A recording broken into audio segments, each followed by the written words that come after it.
এক বেসরকারি নার্সারি স্কুলের জমি নিয়ে বিবাদ। 4 দশক ধরে চলে আসা স্কুল গেটে তালা ঝুলিয়ে বন্ধ করল জমি মালিক, বিপাকে পড়ুয়ারা।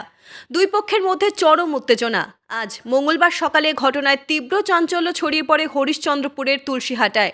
পরিস্থিতি সামাল দিতে নামে হরিশ্চন্দ্রপুর থানার বিশাল পুলিশ বাহিনী।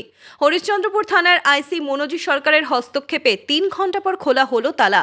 জমির দাবিতে আদালতে যাওয়ার হুঁশিয়ারি জমি মালিক কর্তৃপক্ষের। স্থানীয় সূত্রে জানা গিয়েছে 1950 সালে দানকৃত 20 শতক জমিতে তুলসীহাটা ক্লাব গড়ে ওঠে। পরবর্তীতে 1988 সালে তুলসীহাটা বিবেকানন্দ শিশু অঙ্গন নামে একটি বেসরকারি নার্সারি স্কুল গড়ে তোলেন ক্লাব কর্তৃপক্ষ।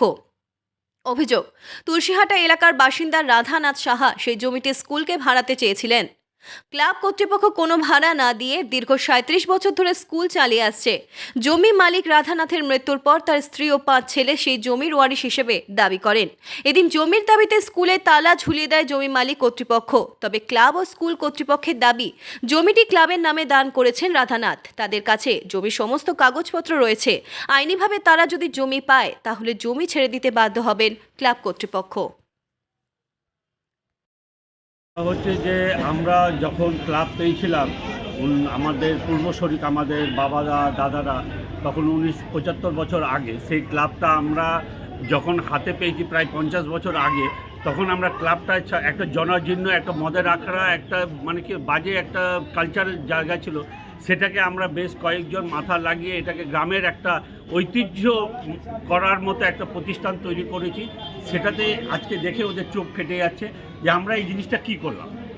এই জিনিসটা তো আমরাও করতে পারতাম। তাহলে ওরা আজকে জায়গাটা দাবি কেন করছে? তাহলে দাবি করছে যে এখন হচ্ছে যে বাজারে হয়তো ওনার দাদু যে সময় সম্পত্তিটা দিয়েছিল তখন হয়তো 4 আনা 8 আনা বা 5 টাকার হয়তো মূল্য ছিল, সেটা হয়তো লাখ টাকার এখন ভ্যালু হয়েছে, যার জন্য হয়তো এখন চোখ ফেটেছে। যেই সময় জমিটা দিয়েছিল তখন কি শর্তে জমি দেওয়া হয়েছিল আপনাদের? জমিটা আমাদেরকে দেওয়া হয়েছিল ক্লাবের শর্তে দেওয়া হয়েছিল যে এখানে ক্লাব একটা থাকবে, তো এখানে এই ক্লাবের সব ছেলেরা মানে উন্নয়নমূলক কাজের ক্লাব উন্নয়নমূলক কাজ করবে এবং সেটা আমরা ধারাবাহিকতাভাবে আমরা উন্নয়নমূলক কাজ করে আছি। আমরা বিভিন্ন এমপি মিনিস্টার কাছ থেকে আমরা অনেক উন্নয়নমূলক কাজ টাকা পেয়েছি। মমতা ব্যানার্জির কাছ থেকে আমরা 3 বারে, প্রথমবার 2 লাখ টাকা, তারপরে আমরা 1 লাখ করে 3 বার মমতা, আজকে ক্লাব ছিল বলেই তো আজকে মমতা ব্যানার্জি আমাদের মুখ দেখে টাকা দিয়েছে। এখন সেই ক্লাব তো এখন স্কুলে ইনভার্ট হয়ে গেছে। না, স্কুলে ইনভলভ হয়নি, এটা কথাটা হয়তো কেউ ব্যাপারটা অন্যদিকে টার্ন করার চেষ্টা করছে। একটা ক্লাব একটা সেবামূলক কাজ করছে, কিন্তু একটা সারা বছরে একটা অল্প পয়সার বিনিময়ে আমরা সুশিক্ষা দেওয়ার যে চেষ্টা আপ্রাণ চালিয়ে যাচ্ছি, সেটা কিন্তু আজকে আমরা গর্ব করে বলতে পারি হরিশ্চন্দ্রপুর থানার মধ্যে আপনি খুঁজে কিন্তু পাবেন না। বলছি এই ক্লাব মারফতে কিছু শিশুকে তো বিনামূল্যে শিক্ষা দেওয়ার কথা ছিল, কোনো শর্ত ছিল না। এবং আমরা এখনো পর্যন্ত, আপনি হয়তো জানতে পারবেন যদি তদন্ত করে দেখেন, এখনো পর্যন্ত ডিউ টাইম আপনি 2025 শিক্ষাবর্ষ যেটা শুরু হলো 2-3 দিন আগে, সেখানেও আমরা কিছু না কিছু কম্প্রোমাইজ করেছি। কিন্তু সব ব্যাপার তো আর আমরা ফ্লাশ আউট করতে পারি না। যেখানে যে গরিব, যার একটা ভালো রিকমেন্ডেশন আছে, সেখানে আমরা কিন্তু ঠিক স্যাক্রিফাইস করেছি।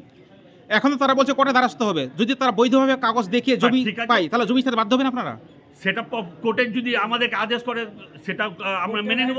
ভোটের রায়কে আমরা সবসময় মাথার উপর শীর্ষে রাখি, কোর্ট যেটা বলে সেটা আমরা মেনে নেব। আপনার নাম? আমার নাম অভিজিৎ গুপ্ত, তুলসীহাটা ক্লাবের সদস্য।